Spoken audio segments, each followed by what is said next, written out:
puedan verlo. ¿Están de acuerdo? ¿Sí? Muy bien. Ok, pues bueno, vamos comenzando con el trabajo del día de hoy. Creo que déjenme aceptar otras personas que se están integrando. Como les dije, para mí sí es importante saber de qué escuelas nos están visitando. Entonces, ya vi que algunos de ustedes compartieron de dónde se están conectando. Entonces, me gustaría mucho como que nos pudiéramos conocer así un poquito más, ¿no? El día de hoy, bueno, el objetivo más que nada es como poder dialogar un poquito acerca de cómo hacer o cómo construir diagnósticos que en realidad sean inclusivos. Y bueno, en esta primera parte va a haber una exposición un poquito rápida. Quizás los que puedan van a poder también participar. Y en la segunda parte nos va a acompañar la maestra Araceli Villalobos, de la directora de la secundaria 55, y nos va a comentar un poquito cuál ha sido el impacto de aplicar diagnósticos inclusivos en su secundaria. Entonces, cualquier duda, pues siéntanse en la libertad de estar como preguntando y vamos interactuando entre todos, ¿no? Muchas gracias por estar el día de hoy aquí. Bueno, me gustaría, digo, con las personas que ahorita nos hemos conectado, no sé si ustedes han utilizado el Mentimeter.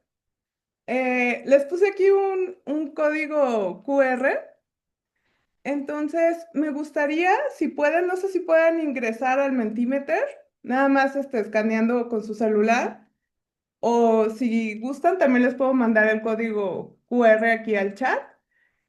La pregunta que sería para contestar sería, vamos a pensar en un elemento clave, creo que el Mentimeter a veces nos da opción de tres, que deben considerar para que un diagnóstico en realidad sea inclusivo. Entonces, ¿les parece bien si damos unos 5 minutitos a contestar esto? ¿Si pueden entrar al QR? ¿Alguien que me diga si sí puede entrar o no?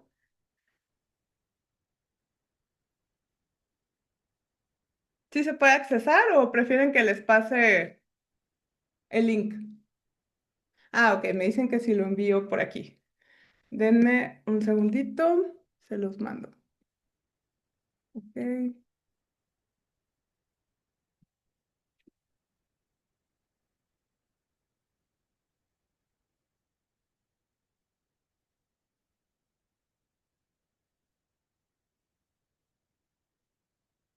listo, ya lo puse en el chat.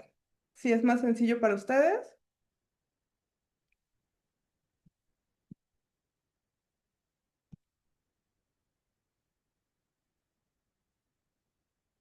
Ah, gracias, Erika. Ok, digo, pueden entrar con el QR o pueden entrar por el link que ya puse en el chat. Ok, gracias. Para los que están ingresando ahorita, estamos como trabajando con el código QR que está en la pantalla. Estamos pensando un poquito cuáles serían los elementos claves para que un diagnóstico sea inclusivo. Vamos a poner un poquito la pantalla ahorita del Mentimeter, lo vamos a cambiar para ir viendo las respuestas.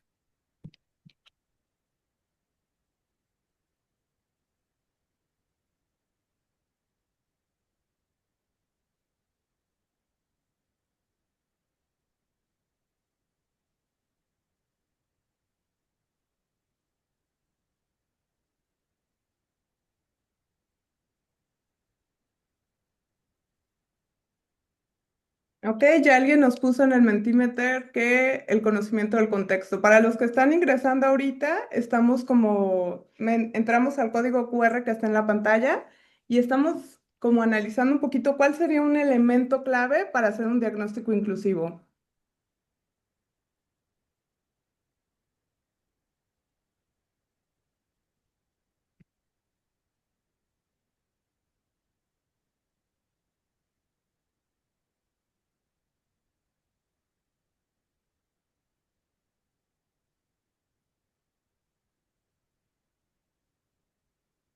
Vamos a dar un minutito más para que las personas que están ingresando puedan también participar en la actividad.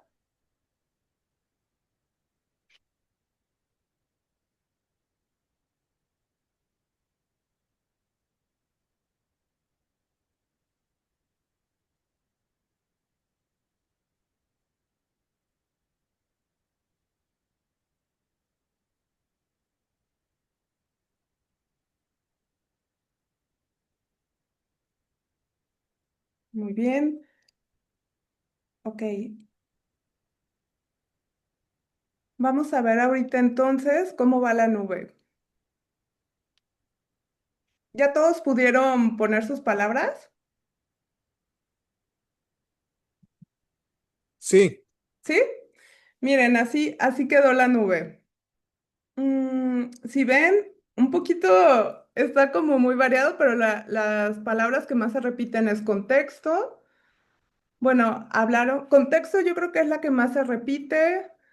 Instrumentos diversos, cubrir fortalezas, participación, diversidad. Creo que está creciendo un poquito también esto del contexto. Algunos dicen cultural, barreras, características, ajustes, ¿sí? Ok. Pero entonces, digamos, hay como mucha coincidencia con esto de estar considerando el contexto, ¿no? O las situaciones problemáticas. Ok. Y la participación, yo creo que también es una que está diversidad, estrategias, participación activa. Ok. Muy bien, creo que el contexto es como en lo que más se coincidieron todos, ¿no? Ok, pues hoy vamos a estar como analizando un poquito, en realidad, qué son esos elementos, ¿no? Que están presentes y que sí deberíamos de considerar para nosotros decir que tenemos o no un diagnóstico que sea inclusivo, ¿no? Ok, desde su punto de vista, aparte del contexto, diversidad, participación, no sé si puedan abrir el micrófono o en el chat decir qué otros aspectos tendríamos que considerar para que un diagnóstico sea inclusivo. ¿Qué se les ocurre? la participación de la familia, La participación de la familia, ¿ok? Ajá, ¿qué más?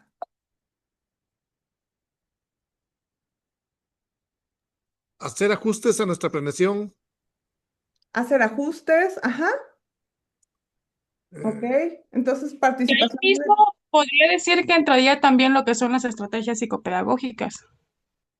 en el mismo diagnóstico, las estrategias psicopedagógicas, ¿ok? Ujú. ¿Alguna otra idea? ¿No? Ok, muy bien. Al final, yo creo que lo interesante que tenemos que estar como analizando es que cuando hacemos un diagnóstico que es inclusivo, no solo es como el ejercicio técnico, sino también un proceso ético y pedagógico que permite como leer la realidad de cada escuela, pero desde una perspectiva de justicia social. Es algo bien interesante porque al final si nos ponemos a cuestionarnos, lo que busca la inclusión es la equidad y la justicia social, ¿no? Cuando yo hice mi tesis de doctorado, algo que se me hacía muy interesante es que algunos docentes o directivos decían que era como complejo la inclusión, pensándola únicamente como la incorporación de alumnos, ¿no? Con discapacidad u otra situación específica, pero si yo, por ejemplo, les preguntaba, ¿estás a favor o en contra de la exclusión? Todos me contestaban, estoy en contra de la exclusión, ¿no? Y quizás deberíamos de ver así la inclusión como un remedio, digamos, para una problemática estructural que tenemos como es la exclusión o la discriminación u otro tipo de situaciones que a lo mejor ya son culturales. Es como trabajar con nuestro contexto, con esas problemáticas y tratar de generar una justicia social. Y para generar una justicia social, sí necesitamos tener como que nuestro radar o nuestra brújula situaciones como muy específicas o paradigmas muy específicos, ¿no? Hoy sí me gustaría como indagar un poquito más acerca de cuáles serían como los cuatro elementos básicos a considerar, o sea, cuando hagamos nuestro diagnóstico, decir, ¿estamos cumpliendo con esos cuatro elementos? Y si estamos cumpliendo con estos cuatro elementos, estamos haciendo diagnósticos inclusivos. Fíjense bien, el primero creo que ahorita lo nombraron de diferentes maneras, que es la autenticidad. Es decir, ser genuinos en la escucha y en la participación de toda la comunidad escolar. Cuando hacemos diagnósticos escolares y no consideramos todas las voces, no estamos siendo inclusivos, ¿no? Porque entonces hacemos como diagnósticos, se pueden hacer como diagnósticos superficiales o para cumplir, pero si no permitimos que todas Pues las yo pensé voces que sí. sean escuchadas sin filtros, entonces estamos haciendo como una simulación, ¿no? O sea, en realidad tendríamos que ver cómo escuchamos todas las voces y cómo fortalecemos la confianza y la credibilidad del proceso, ¿no? Porque digo, cuando los alumnos sienten que hay cosas que no se pueden decir o no se pueden nombrar, o los mismos padres de familia, pues a lo mejor estamos como quitando esa posibilidad, ¿no? Por ejemplo, si un grupo de estudiantes quieren hablar sobre situaciones de discriminación, pues a lo mejor sí sería interesante, ¿no? Dar ese espacio. Entonces, el primer elemento yo diría que es la autenticidad, es asegurar que la voz y las voces de los que participan sean reales y que en realidad nos estén diciendo lo que está sucediendo, cuál es su impresión de la escuela, ¿no? Y si ven, hay algunos diagnósticos que están hechos como para no escuchar estas problemáticas, ¿no? Como que si están como solo planteados en cuestiones positivas, si no indagan en problemáticas, pues son diagnósticos que no son auténticos, ¿no? Esto del sentido de pertenencia se me hace muy interesante. No sé si se entiende un poquito la imagen. Esta sería como el segundo principio. Es un ajo y parece que está tratando como de encajar un gajo de mandarina y dice, no todos los lugares en donde encajas es donde perteneces. ¿A qué les suena a ustedes esto del sentido de pertenencia?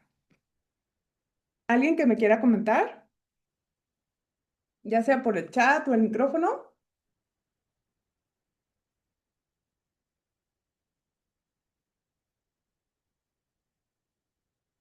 ¿Por qué será importante en los diagnósticos trabajar el sentido de pertenencia cuando hablamos de inclusión? ¿Se les ocurre? Aquí en el chat dice... inclusión forzada o sentirse parte del lugar. Exactamente, o sea, ajá, sentirse parte del lugar en donde está, claro. Y esto aplicaría también como para los docentes, para los estudiantes, es decir, que todos se sientan parte de la secundaria, ¿no? Que puedan también como participar, que puedan decir lo que opinan, ¿no? Creo que eso también genera exclusión también, ¿no? Cuando eso no sucede. Fíjense bien, esto del sentido de pertenencia, existe toda una teoría que sustenta toda esta situación, pero habla mucho de que cada miembro tiene que sentirse valorado, aceptado y parte integral de la comunidad escolar. Y eso se trabaja mucho como en las culturas escolares, ¿no? También dice, muy bien, Alondra, esto que dices, entraría también la comunidad segura, ¿no? Sentirte como seguro en donde estás. Adelante, Erika. Es como también, Tali, es como esa conexión, ¿no? Esa conexión que tengo yo con mi grupo o esa conexión que tengo yo como docente con mis compañeros del colectivo en la escuela. Entonces, eso a permitir, en el grado de conexión que yo sienta, me va a ayudar o me puede obstaculizar en sentirme parte, ¿no? Y colaborar. Sí, porque Ujú. también si yo no siento esa conexión, a lo mejor no voy a tener esa confianza de compartir, de expresar, ¿sí? Y quizá eso o el sentirme yo parte de, me va a motivar para proponer, para hacer acciones o demás, ¿no? Entonces creo que es esa también esa conexión que puede existir y que hasta cierto punto, pues creo que tú ya tienes más, tú eres la experta en esto, pues es también como un enfoque ya o una sensación, digamos, psicológica, ¿no? De tener esa conexión. Sí, muchas gracias. También una motivación, ¿no? Cuando tú te sientes parte de un lugar, estás motivado a trabajar porque perteneces a esa cultura, ¿no? Y de esto, del sentido de pertenencia, depende mucho de qué tanto trabajamos ciertos valores en la cultura escolar. Porque si de repente tenemos como una cultura en la que nada más premiamos a los alumnos, por ejemplo, que sacan buenas calificaciones, buen rendimiento, estamos como también segregando un poco a otros alumnos, ¿no? Entonces también ver de qué forma también mandamos como cierto mensaje. Adelante, maestro Oscar. Maestra, entonces sería como darle confianza a los alumnos Ujú. para que expresen la forma en que los podemos ayudar mejor. Sí, sería un poquito el primero con el segundo, ¿no? Esta parte de autenticidad, de dar voz también a los alumnos, de poderse expresar. Y el sentido de pertenencia me gusta mucho. Uno de los autores decía que era como tener como una membresía, sentirte como parte de un club, de un lugar en donde los docentes, la escuela, están ahí como para ayudarte a crecer, a lograr ciertas metas, pero de eso depende mucho cómo esté construida la cultura de la escuela. O sea, realmente sentirte parte, ¿no? Un docente me lo dijo una vez que en una secundaria sentía que los alumnos no se sentían como orgullosos de estar ahí. Y creo que a veces, como por ejemplo, también hacer algunos eventos de cosas que a ellos les gusta, tomar en cuenta sus intereses, es como hacerles saber y comunicarle a los alumnos que son importantes para la escuela y que son tomados en cuenta en las decisiones escolares. Por eso también en este sentido de pertenencia creo así súper necesario que después de que hagamos un diagnóstico, realmente se puedan comunicar a los alumnos como ciertas estrategias o ciertas acciones que se toman en la escuela a partir de ese trabajo diagnóstico que se realiza con ellos. Porque entonces mi voz es escuchada, pero mi voz también tiene un impacto en las decisiones escolares.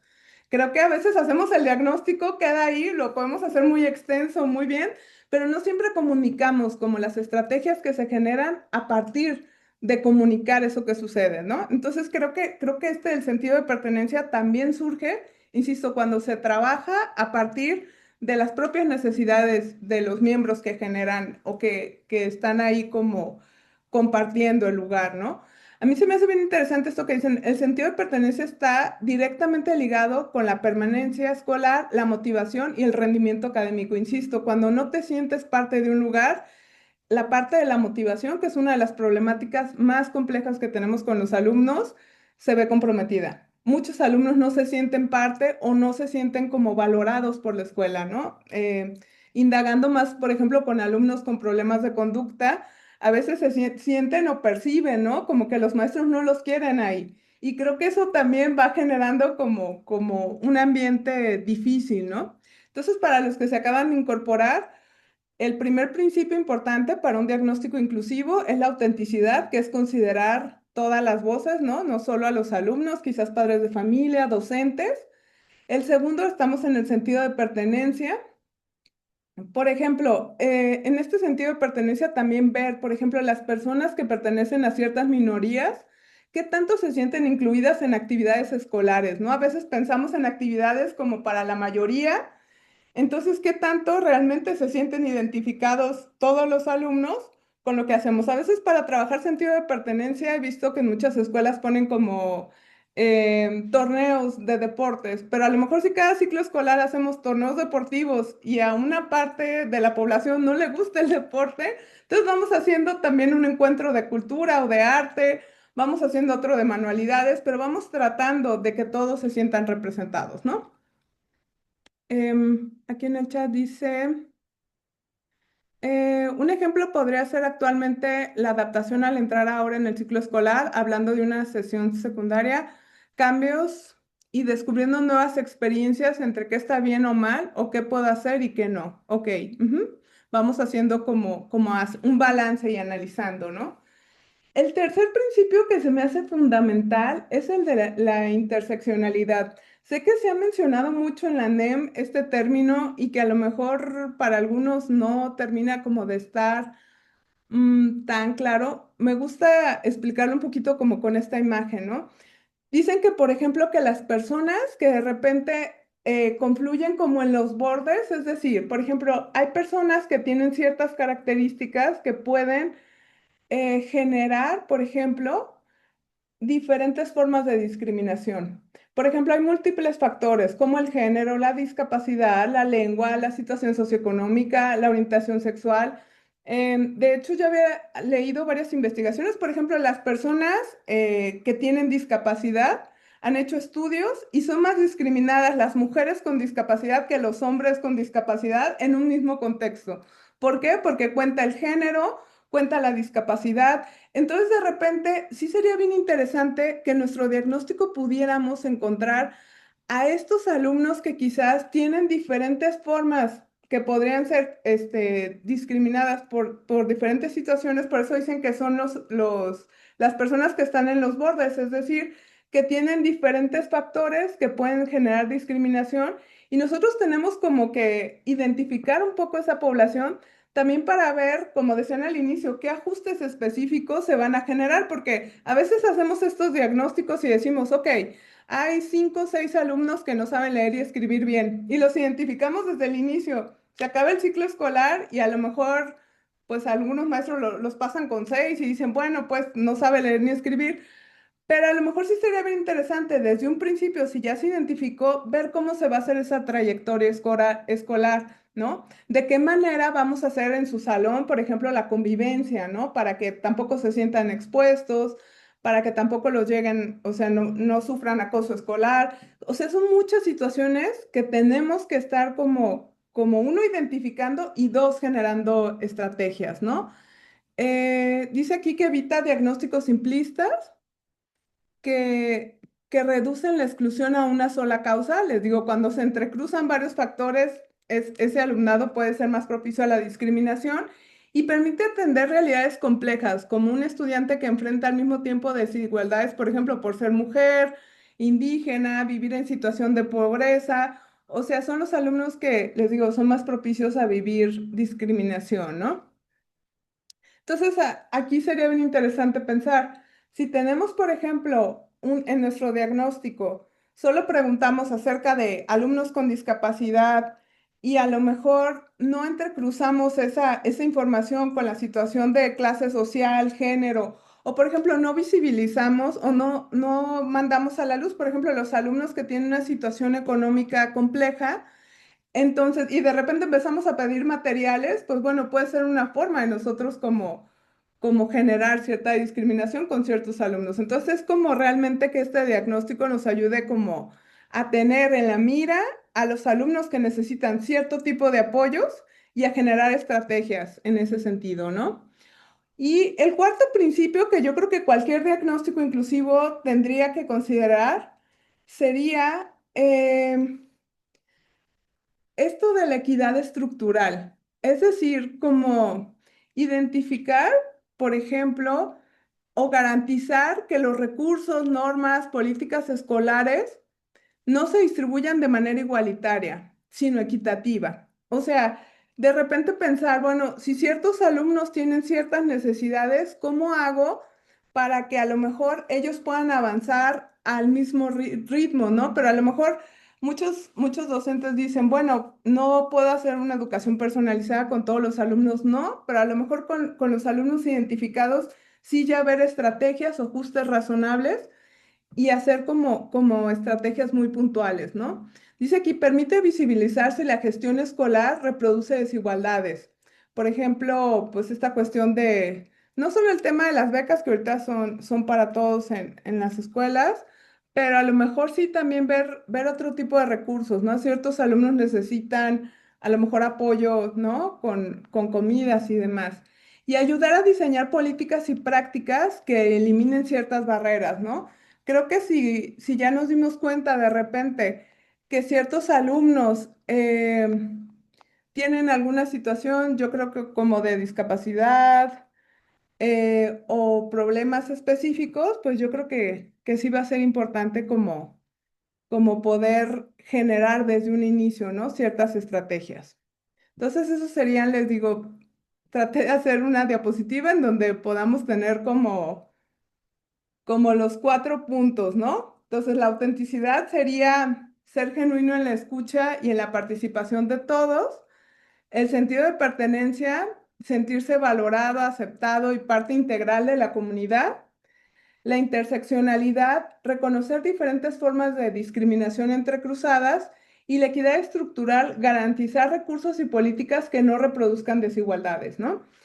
En este sentido, por ejemplo, yo sí les diría, si queremos realmente esto de ser auténtico, a lo mejor hay varias maneras también de hacer diagnósticos. Por ejemplo, si queremos escuchar todas las voces, pues a lo mejor el tema de los formularios puede ayudarnos a llegar a más padres de familia, pero a lo mejor también podemos hacer diagnósticos haciendo como mesas de trabajo con ciertos alumnos o hasta con ciertos padres de familia en las reuniones, en donde también nos puedan comunicar, ¿no? Cómo están viendo a la escuela. Les digo, a lo mejor para el sentido de pertenencia sí tendríamos como que indagar un poquito más en los intereses de los alumnos, como para que realmente podamos hacer estrategias en donde se sientan incluidos. Les digo, habría preguntas en la interseccionalidad muy específicas, a lo mejor de orientación, de situación económica y demás que tendríamos como que tener muy presentes para poderlas cruzar y tener identificados a ciertos alumnos. Y en esta parte de equidad, pues sí ver de qué forma estamos tomando las decisiones, ¿no? Hasta aquí, ¿hay alguna duda sobre estos cuatro principios? ¿Ustedes consideran que en sus diagnósticos ya habían tomado en cuenta estos principios o no? Dale, ¿cuál era el tercero? ¿Me lo recuerdas, La por favor? interseccionalidad. Ujú. O sea, como sí reconocer diferentes formas de discriminación, pero más cuando son entrecruzadas. O sea, persona, no sé, con discapacidad, cierta orientación, tener identificados y a lo mejor poder hacer ciertas estrategias, pero lo importante es donde consideremos ya en lo particular esos alumnos sus necesidades específicas, ¿no? Una vez que los conocemos un poquito mejor.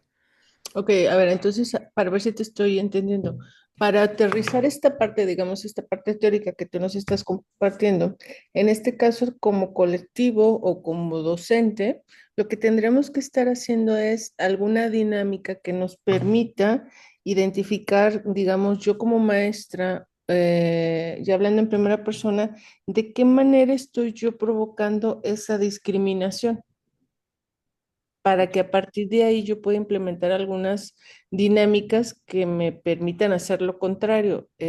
¿Va por ahí la idea?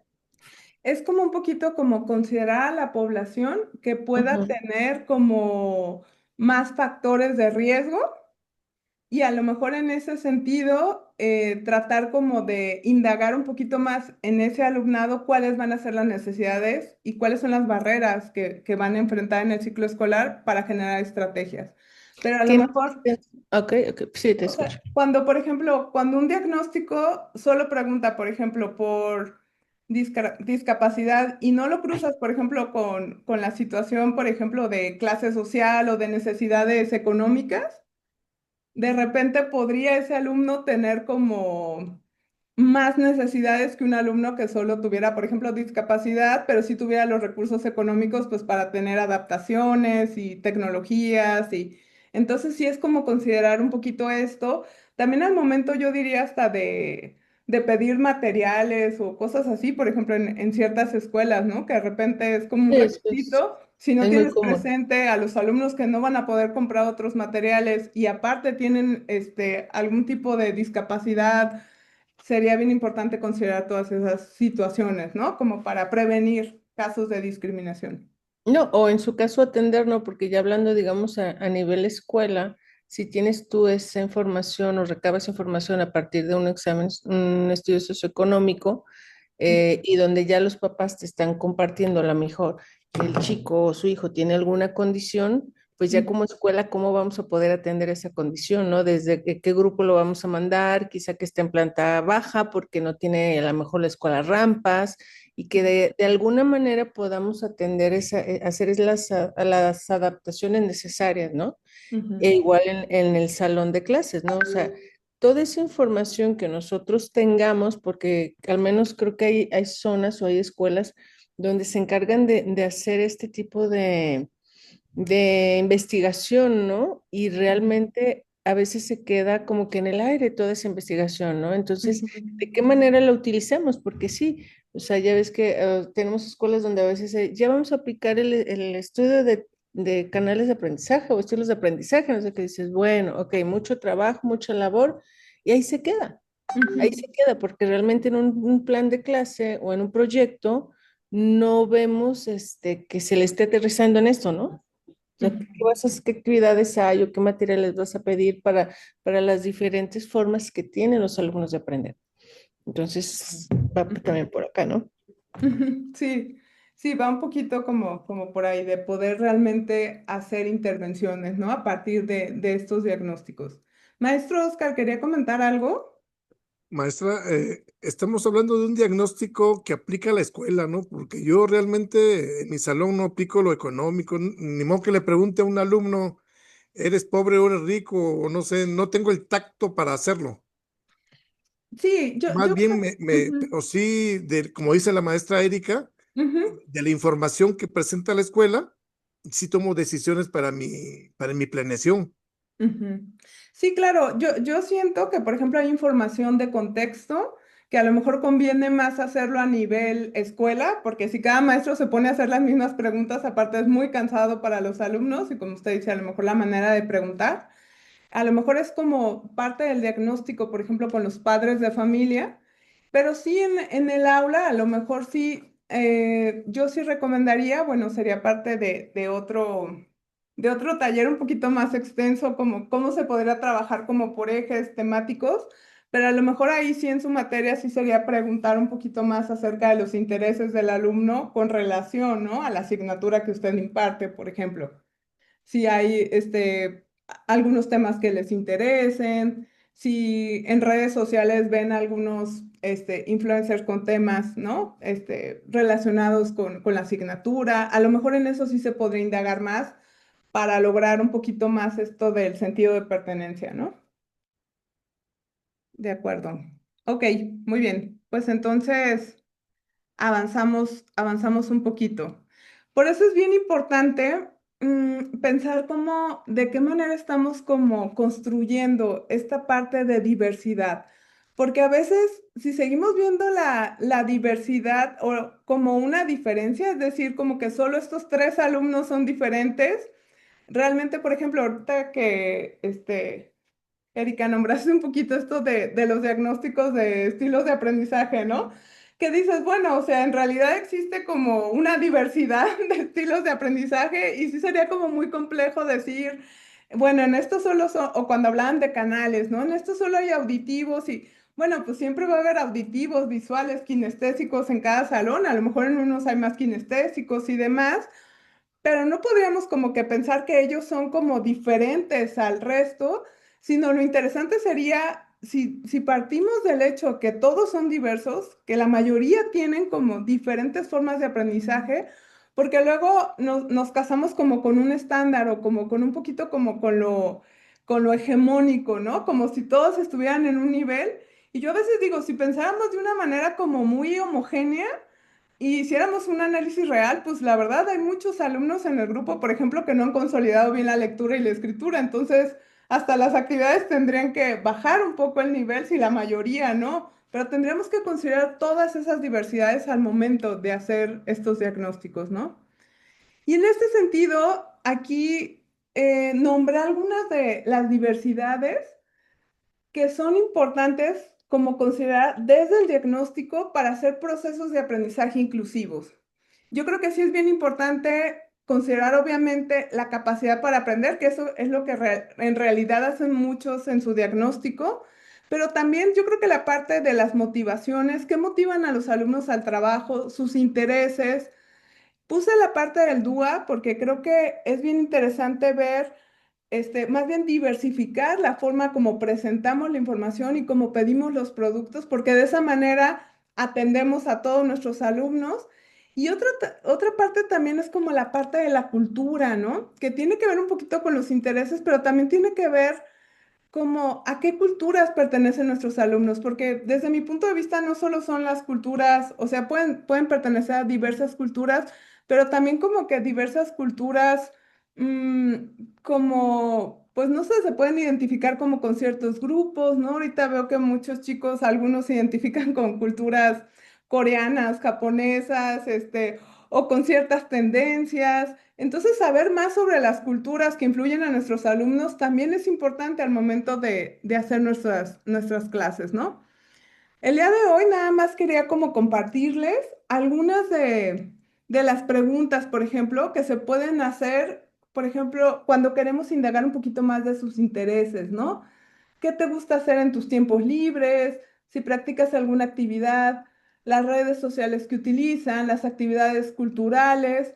A mí lo que me llamó mucho la atención también es como cuando entras a redes sociales, como qué tipo de temas te gusta indagar un poquito más. Y también como a qué personas famosas sigues en redes sociales, porque eso también a veces nos da como mucha información acerca de cómo está construido su pensamiento y sus sesgos, ¿no? O sea, de dónde están sacando sus creencias. Y en algunos momentos a mí sí me ayuda, como por ejemplo, para generar como cierta motivación, ¿no?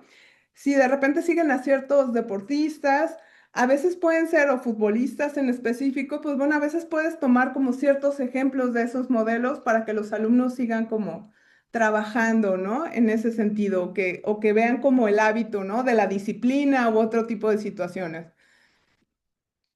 En este tema de los intereses. ¿Ustedes hacen otro tipo de preguntas que les ayude más a indagar acerca de los intereses de sus alumnos? Maestra, Sí. ah, yo no al principio, pero por ejemplo, si trabajo estadística Ujú. con los alumnos de primero, les pregunto si le van más a Chivas o al América. Ajá. Y empiezan todos se ponen bien contentos Ujú. o mencionan otros equipos. Entonces, aprovecho eso para ver los goles a favor, goles en contra y hacer las gráficas. Ok. Entonces, Ajá. para eso sí. Por ejemplo, así, en vez de a qué personas famosas sigues en redes sociales, Ujú. de qué equipo te gustan. Ah, Entonces, ok. y de ahí me agarro. Ujú. Ya. Sí, algo así.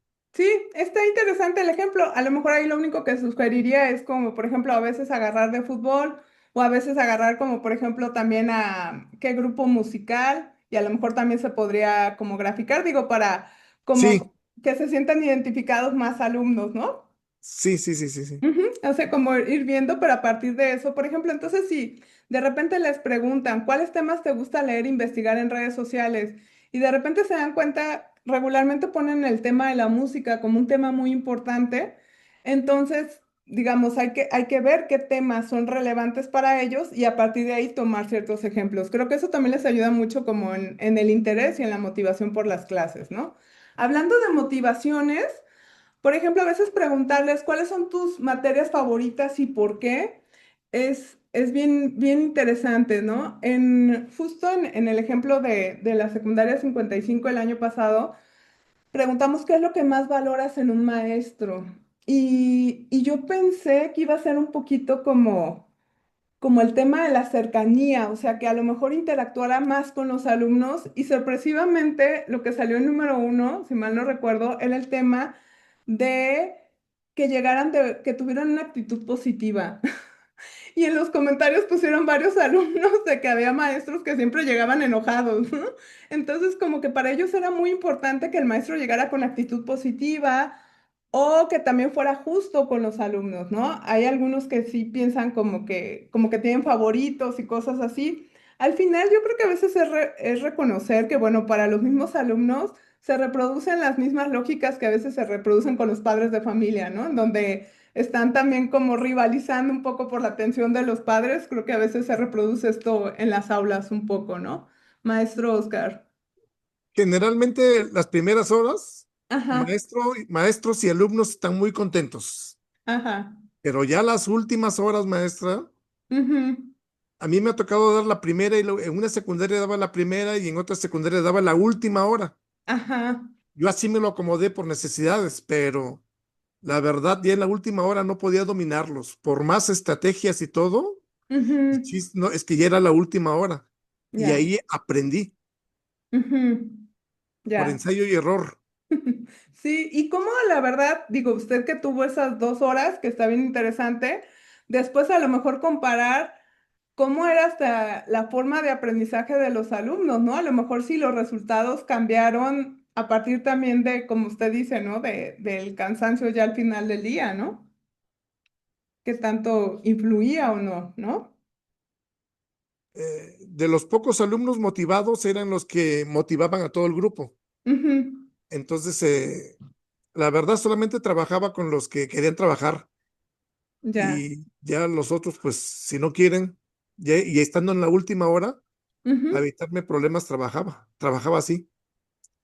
Ya. Ok, gracias. Por ejemplo, otras preguntas que también se hacen bien importantes son como que tiene que ver con un poquito con motivaciones y capacidades para aprender. Eh, Creo que lo nombraron al inicio. ¿Consideras, por ejemplo, a tu escuela un lugar seguro? En esta escuela, por ejemplo, deberían tomarse medidas más estrictas con los alumnos para resolver los problemas. ¿Qué sugieres? ¿Qué te gustaría que hubiera en la escuela? ¿Por qué es importante esto de indagar, por ejemplo, estos temas de que si la escuela es un lugar seguro, si realmente sienten, en el tema, por ejemplo, aquí también puse de convivencia, como que si la escuela procura que se establezca una buena convivencia.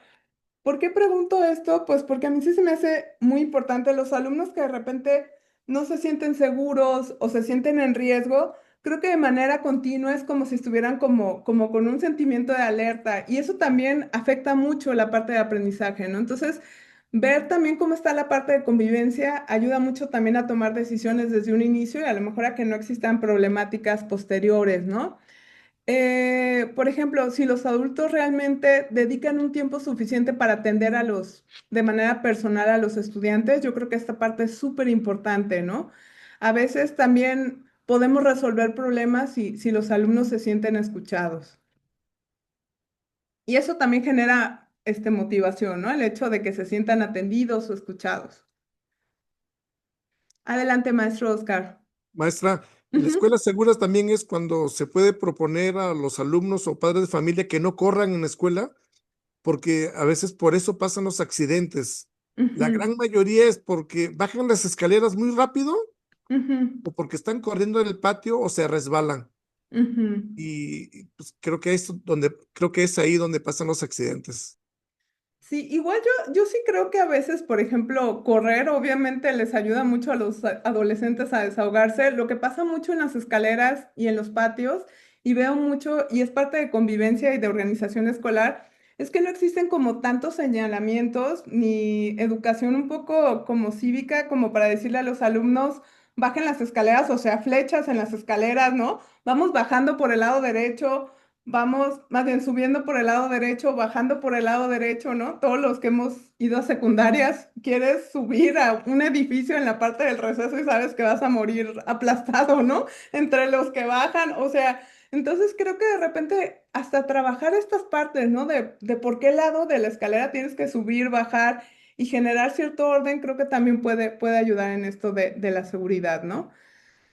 Con esto de los principios que les dije de autenticidad y demás, diseñé como un checklist que creo que pudiera ayudarles en las escuelas, como para ustedes como poder ir identificando, como por ejemplo, en este tema de la autenticidad.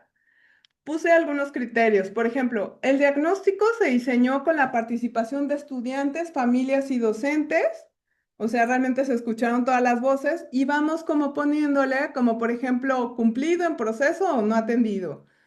En autenticidad, se recogieron opiniones de manera abierta y transparente, no solo para cumplir. Se garantiza un ambiente seguro para expresar experiencias de discriminación o de exclusión. O sea, realmente se abrió la comunicación para saber esta parte.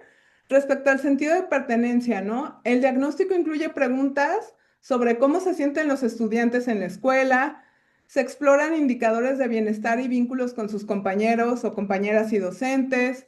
Se da seguimiento a la percepción de aceptación y valoración dentro de la comunidad escolar.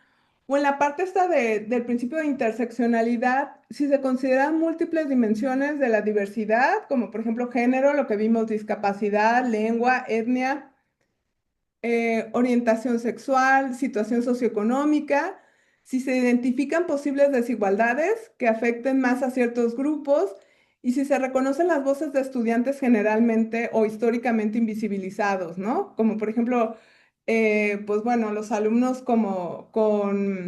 pues, con ciertas discapacidades o que son como más excluidos, ¿qué tanto, no? Tomamos en cuenta su opinión. Y respecto a la equidad, si el diagnóstico analiza las reglas políticas y prácticas escolares y si favorecen a todos por igual, si se incluyen indicadores sobre acceso equitativo a recursos y apoyos y si se proponen cambios estructurales.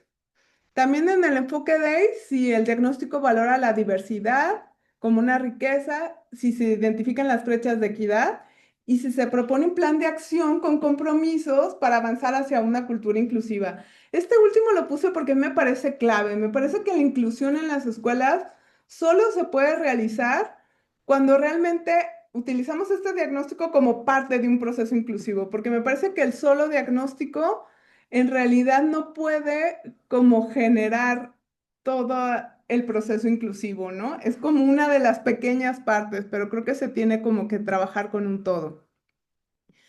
Em, Les voy a sugerir, por ejemplo, que quien le interese este checklist, digo, me puede escribir aquí al correo, si quieren, o estas son como las redes sociales que manejo.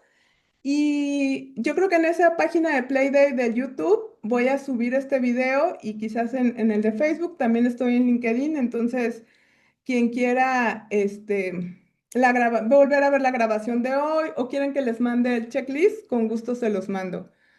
También comentarles, voy a empezar a dar como algunas asesorías para hacer diagnósticos inclusivos y bueno, si se quieren meter, ese es el link y también van a estar en las redes sociales.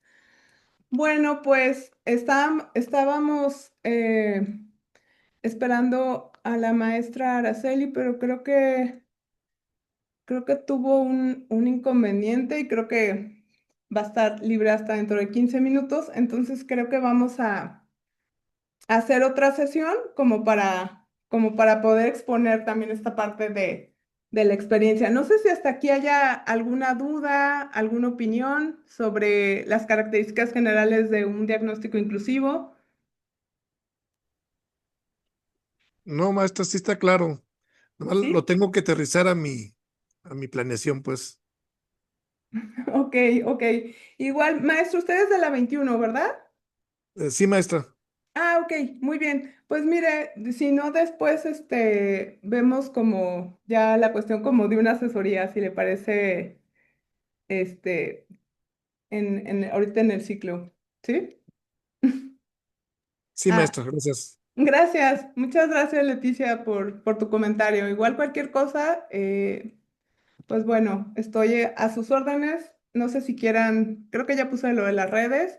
Les agradezco mucho por conectarse y les digo, yo creo que después hacemos una segunda sesión con las dudas que tengan. ¿Hay alguna duda o algún otro comentario? Ah, gracias, Alondra. ¿No? Bueno, pues Maestra, muchas gracias. de Gracias. nada, les agradezco mucho por haberse conectado. Estamos en contacto. Gracias. Bye, buenas tardes. Gracias, Grace. Bye.